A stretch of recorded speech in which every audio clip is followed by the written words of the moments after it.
इस महत्वपूर्ण उद्देश्य के लिए यहाँ पर आए हुए हैं। हमारे साथ मुस्लिम लोग भी हैं और आप किसी का बैकग्राउंड देख रहे हैं जिसमें बुद्धिस्ट इंटरनेशनल नेटवर्क का बैनर लगा हुआ है। राष्ट्रीय प्रचारक है, राष्ट्रीय अध्यक्ष है। साथ में हमारे साथ में क्षत्रिय मूल्यवादी संघ के भी लोग हैं। तो जानते होते उनकी प्रतिक्रिया, क्योंकि अभी अभी हमने सोशल मीडिया पे देखा कि राष्ट्रीय मुस्लिम मोर्चा का राष्ट्रीय अधिवेशन हुआ है और वह राष्ट्रीय मुस्लिम मोर्चा का अधिवेशन होने के बाद में बुद्धिस्ट इंटरनेशनल नेटवर्क के कार्यक्रम में वो लोग आए हुए हैं। तो जानते हैं उनकी प्रतिक्रिया। तो सर, सबसे पहले आप बदनाम करते हैं कि ये घोड़ी पे चढ़ी नहीं देते मोर्चा का नेशनल जनरल सेक्रेटरी। तो आज से 500 साल सर, आपका परिचय? पाकिस्तान में जो उस समय इंडिया में था, सर, आपका भी परिचय जानना चाहेंगे। खेहरा उन्होंने शेड्यूल कास्ट की मेघवा सर, सबसे पहले तो हम ये जानना चाहेंगे कि राष्ट्रीय मुस्लिम मोर्चा का जो राष्ट्रीय अधिवेशन हुआ, लिखित तो आगे की रणनीति क्या होगी? लिखित में अधिकार दिया कि शेड्यूल कास्ट के लोग, विशेषकर जो मेघवा जाति के लोग हैं, वो घोड़ी पे चढ़ सकते हैं। उसमें हमारा किसी तरह का कोई इंटेंशन नहीं है। लोगों को पता यही है कि आदिवासी समाज के लोगों ने शिरकत और आगे और मतलब उन्होंने ही इस साथ प्रथा देने और के परंपरा का मतलब और दूसरे किसान संगठन के लोग, क्षत्रिय समाज के लोग, दूसरी बड़ी में बात आश्रम के लोग, इस राजस्थान का बाड़मेर SC, जिला है, ST जहाँ के पे लोग, आशा ही रही। वर्ग के लोग, अभी मैं 2 महीने पहले उस किले में गया। आगे भी वो राजा देश के जो वंशज है, विचारधारा उनसे मेरा को 4 लेकर घंटे का आगे इंटरव्यू बढ़ेंगे। उन्होंने ये और जैसा बताया कि हमारे हमारे नेतृत्व कर रहे जो जिले की जो सीमा थी, बाबा मिश्राम साहब उसमें और रहने वाले जो के टैक्स देते जिम्मेदार थे, तो उस टैक्स के बदले हमारी ये जिम्मेदारी रहती थी कि कोई आदमी सर, चांदपुर साहब, आपको अपने सोशल मीडिया पे बहुत सुना है, आप राष्ट्रीय किसी प्रचारक प्रकार हैं। सुरक्षा को लेकर तो लड़ देते। नागपुर उन्होंने ये बताया कि राजा के परिवार का जो गढ़ भाई बनाया हुआ है वो खेती और में रहता नागपुर में था, और राष्ट्रीय उसके मुस्लिम पास मोर्चा कहीं ना कहीं कमजोर का मेघवाल परिवार है।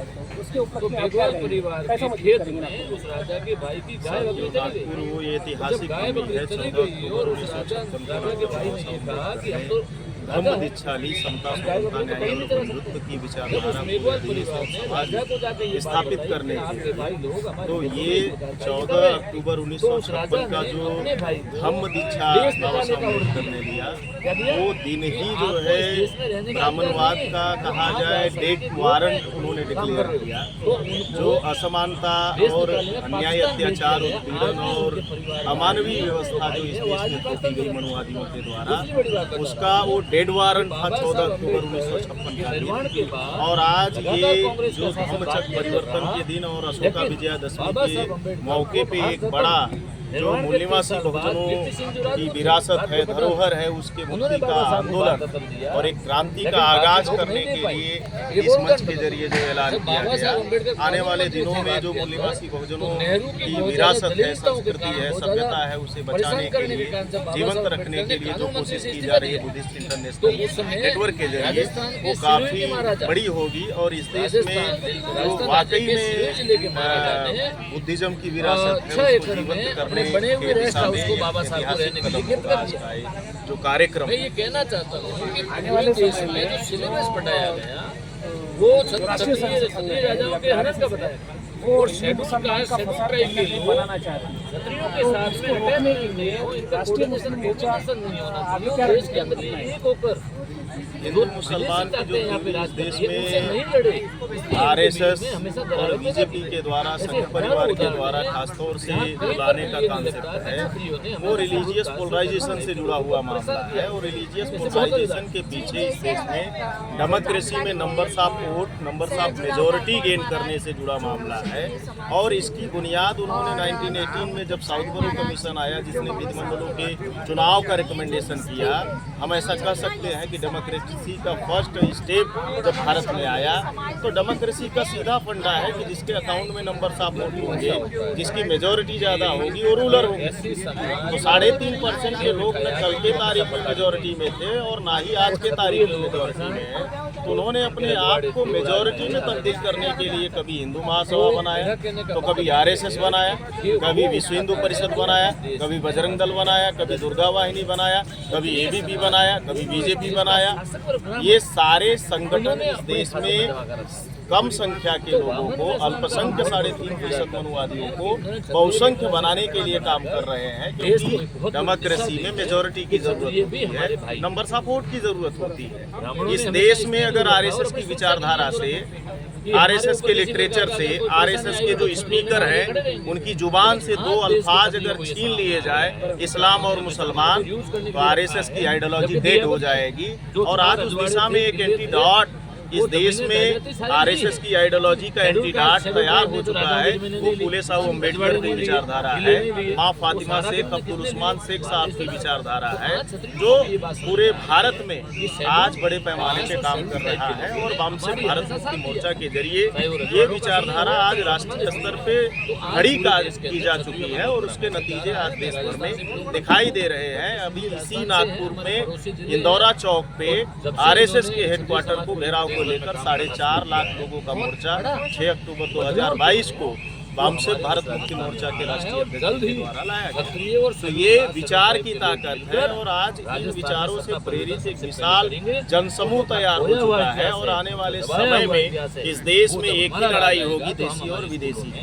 तो ये लड़ाई परमानेंट आने वाले दिनों में खत्म होने वाली है, जब इस देश के 6.5 लाख गाँव के लोग जान जाएंगे कि असल मायने में कौन दोस्त है और कौन दुश्मन है, कौन अपना है कौन पराया है। इस बात की समझ पैदा कर रहा है ये देश। इस देश में मूल निवासी बहुजन महापुरुषों का आंदोलन चलाने वाला जो संगठन है राष्ट्रीय स्तर पे वामसिक भारत मुक्ति मोर्चा, और उसके नेतृत्व मान्यवर मोहम्मद मेश्राम साहब, और आज उनकी कोशिशें कहीं न कहीं कामयाब होती हुई नजर आ रही है। धन्यवाद सर।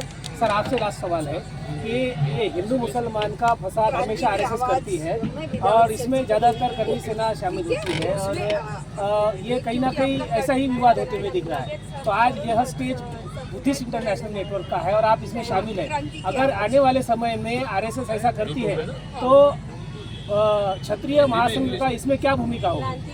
सर अभी तो करनी सेना आपके मंच पे आती है, आरएसएस के लोगों ने गाड़ियां देते हैं, तो अभी तो मेरे को आप गलत सवाल पूछ लिया आपने। करनी सेना के लोगों ने अभी तक जो उनके कंटेंट देखने को मिले हैं, कभी हिंदू मुसलमान के कंटेंट पर नहीं आए, बल्कि इस देश में जो सेंसर बोर्ड है, फिल्म सेंसर बोर्ड है, हम उसे ब्राह्मण सेंसर बोर्ड बोलते हैं, उनके जरिए जो फिल्में खासतौर से इस देश के मूल निवासी क्षत्रिय समाज के लोगों के खिलाफ, उनके राजाओं के खिलाफ, और उन्होंने जो समता, स्वतंत्रता, न्याय और बंधुत्व के लिए काम किया, उसके खिलाफ जो इस तरह के कंटेंट फिल्मों में डाले जाते हैं, उसको लेकर वो खिलाफ में आते हैं। उसका जाहिर समर्थन हम लोग भी करते हैं कि ऐसे कंटेंट अगर क्षत्रिय समाज के राजाओं और उनके इतिहास के साथ, संस्कृति के साथ अगर खिलवाड़ किया जाता है, तो अगर करनी सेना के लोग उसका विरोध करते हैं तो इसमें कोई गलत बात नहीं। और आज भारत के जो क्षत्रिय समाज के लोग हैं, मैं अलग अलग भारत के हिस्सों में घूमता रहता हूँ। जब मैं चित्तौड़गढ़ के किले पे गया तो मुझे बड़ा ताज्जुब हुआ, वहाँ जो विजय स्तंभ है, विजय स्तंभ पे बुद्धा की स्टैचू लगी हुई है। वाकई में अगर क्षत्रिय जो राजा थे, सम्राट थे, वाकई में अगर वो मनुवादी व्यवस्था के पोषक होते तो अपने किलों पे बनाए गए विजय स्तंभ पे, विजय स्मारक पे बुद्धा के स्टैचू नहीं लगवाते। इस बात का ये दस्तावेजी और ऐतिहासिक सबूत और प्रमाण है कि क्षत्रिय समाज समता, स्वतंत्रता और न्याय और बंधुत्व को मानने वाले लोग थे। और यही वजह रही है कि क्षत्रियों के चरित्र हनन की जो है बार बार जो है इस देश में मनुवादियों के द्वारा कोशिश की जा रही है। धन्यवाद सर। सर क्या कहना चाहिए? क्षत्रियों के महाराणा प्रताप आदर्श है, तो महाराणा प्रताप के सेनापति हकीम खान पठान, महाराणा प्रताप ने मस्जिद भी बनवाई, मंदिर भी बनवाए, महाराणा प्रताप के चित्रकार मुसलमान, वहाँ उन्होंने मुसलमानों को बसने दिया। वो अकबर से लड़ सकते थे तो वहाँ से मुसलमानों को निकाल सकते थे। जब उन्होंने रखा वो हमारे आदर्श है, छत्रपति शिवाजी महाराज आदर्श है, तो हम ऐसा काम कैसे कर सकते हैं? आदर्श के जो पच्चीनों पे तो चलेंगे। महाराजा मान सिंह आमेर हमारे आदर्श हैं, तो हम आदर्श, महाराज जयचंद हमारे आदर्श है, तो उनके आदर्शों पे चलेंगे तो हम ऐसा काम कर कैसे सकते हैं? धन्यवाद। धन्यवाद सर। तो आपने देखा कि बुद्धिस्ट इंटरनेशनल नेटवर्क का यह प्रोग्राम था और इस प्रोग्राम में हमने देखा कि किस तरह से यहाँ पर एकता का एक बड़ा बुलंद आवाज़ मिला। विदेशी वर्सेस मूल निवासी का एक नारा देखा, और जिस तरह से यहाँ पर दो हमेशा जो आरएसएस है ये दिखाता है हिंदू मुसलमान, लेकिन आज हमने जो यहाँ पर देखा बहुत ही काबिल तारीफ है। आने वाले समय में भारत मुक्ति मोर्चा बहुत बड़ा जन आक्रोश, जन आंदोलन निर्माण करने की दिशा में है और एकता अखंड भारत निर्माण करने का कार्यक्रम कर रही है। इसी आशा को हम आगे दिखाने का कोशिश करेंगे। आप देखते रहिए हमारा यूट्यूब चैनल और लोगों तक हमारी जानकारी पहुंचाती रहिए। धन्यवाद।